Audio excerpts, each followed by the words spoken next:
अच्छा मरवत साहब, नवाज शरीफ चले गए हैं, काजी चले गए हैं, अब इमरान खान कब तक बाहर आ जाएंगे? क्या तवक्कुआत हैं आपको? नवाज शरीफ तो गया नहीं है, वो तो मेरे ख्याल में कोई टूर्नामेंट है कबूतरबाजी का, उसमें शिरकत के लिए गए हैं।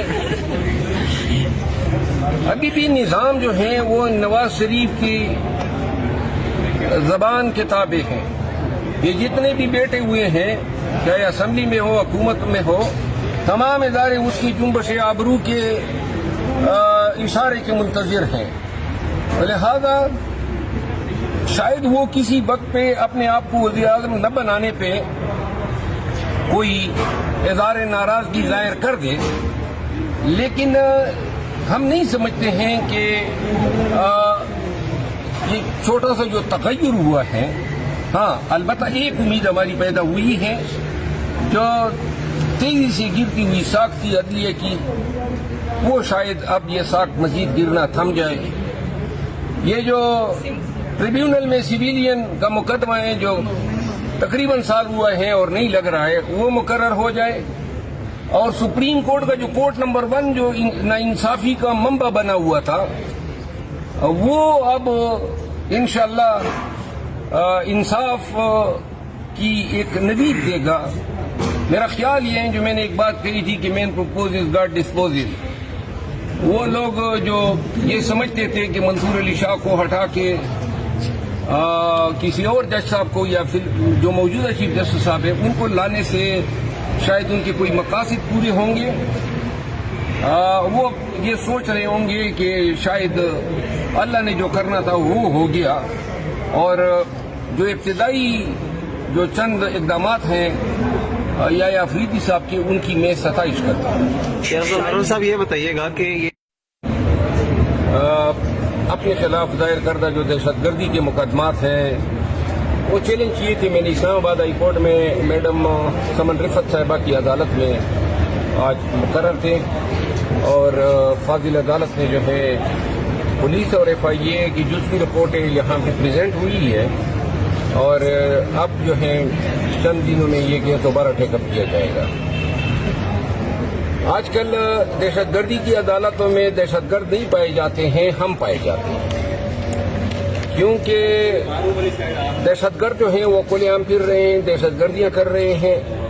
और जिनको पकड़ना था उनको छोड़ के सारे रियासती इदारे जो हैं पाकिस्तान तहरीक इंसाफ के वर्कर्स, लीडर्स, हमायदीन, खवातीन, इनके पीछे लगे हैं। आप देख रहे हैं आज भी हमारे कम बेश कोई 1000 से ज्यादा वर्कर्स के केसेस जो हैं वो ATC 1 में लगे हुए हैं, और ज़ुल्म की हद ये कर देते हैं कि एक केस में जो वर्कर एक थाने में, मिसाल के तौर पे संजानी थाने के FIR में गिरफ्तार है, तो उसी रोज उनको सुंबल थाने के FIR में मुलविस करने के लिए दरखास्त दे देते हैं अदालत को कि जी अब वहां पे इनकी शनाख्त परेड करानी है। शनाख्त परेड के नाम पे AC या मजिस्ट्रेट जो है वो 15-20 दिन की तारीख दे देता है, फिर जब वहां से ये प्रोसेस मुकम्मल होता है और जमानत होती है तो फिर दरखास्त देते हैं कि अब जी कोएसार के थाने में उनकी शनाख्त परेड करानी है। तो यही काम इन्होंने रेस्क्यू 1122 के एहलकारों के साथ किया। अपनी गाड़ी पे पुलिस ने गोलियां मार दी और कहा जी कि ये भागना चाहते थे। सरकारी मुलाजिमीन हैं और आए थे फर्स्ट एड देने के लिए जख्मियों को, ये कहाँ भागते? अक्लमंदी है ये कि ये पुलिस पे हमलावर होते, और फिर पुलिस जो है हमेशा मौजज़ाना तौर पे बच जाती है। गाड़ी को गोलियां लग गई, तो लिहाजा इस्लामाबाद पुलिस की ये जो करतूत हैं, ये जो हथकंडे हैं, ये इंसानियत के खिलाफ है। और ये लोग छूट तो जाएंगे, लेकिन जो तजलील हो रही है ये 2-2, 3-3 माह अपने बच्चों से दूर, 1122 के जो अलकार हैं वो बेचारे अभी तक अपने वर्दियों में हैं, तो हवालातों में एक ताने से दूसरे ताने,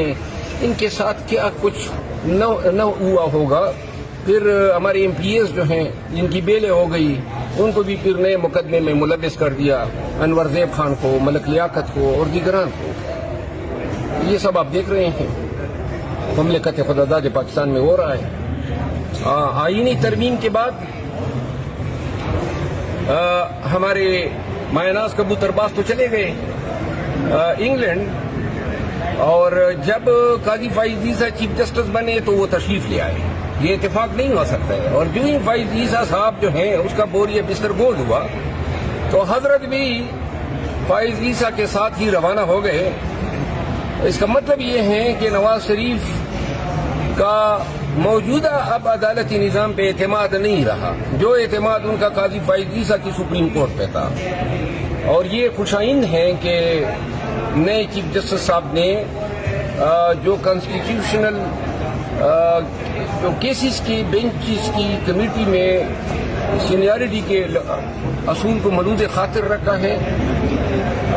یہ تاثر قطعاً غلط ہے کہ پاکستان تحریک انصاف جو ہے وہ نئے چیف جسٹس صاحب کی مخالف ہے. کوئی ہمارا اختلاف ذاتی اور نہ کبھی ہم نے ان کے فیصلوں میں عناد یا تعصب دیکھا ہے, خصوصاً پی ٹی آئی کے فیصلوں کے حوالے سے. یہ امید ہماری ضرور ہے کہ ان کے پیشرو کے دور میں پاکستان تحریک انصاف کے ساتھ سپریم کورٹ میں سوتیلی ماں کا برتاؤ روا رکھا گیا, بلکہ قاضی فائز عیسیٰ کا بینچ جو تھا یا وہ اس کی ذات وہ ایک پروسیکیوٹر کا کردار ادا کر رہی تھی. ہم سے نشان چھیننا ہو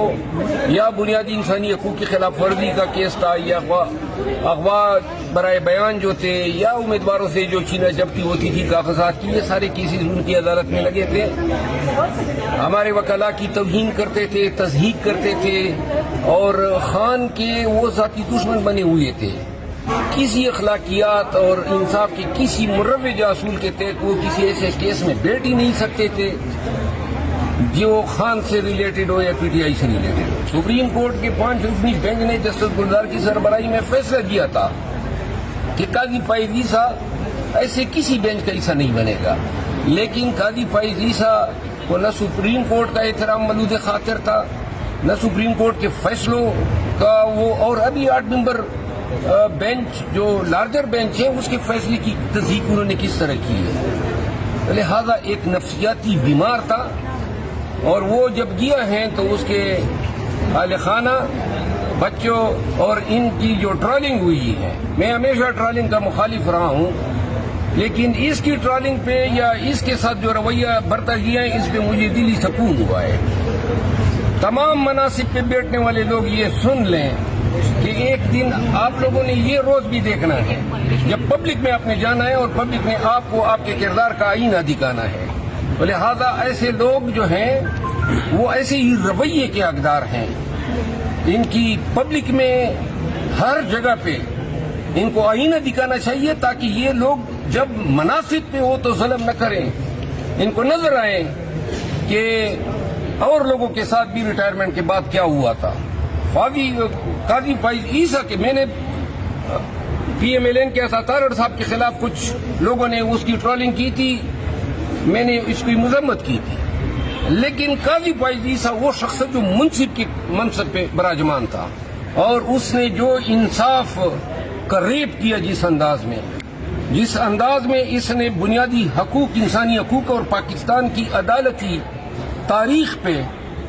جو اس نے تازیانے جو ہیں لگائے ہیں, جو سپریم کورٹ کی طاقت کو توڑا ہے, سپریم کورٹ کو انتظامیہ کا باجگزار بنانے کی کوشش کی ہے, اس کے یہ تمام سیاہ کرتوت جو ہیں وہ اس کا حقدار بناتی ہیں کہ یہ جدھر بھی جائیں اور عوام پاکستان کا ان کا سامنا ہو, اس کے منہ پہ کالت بنی.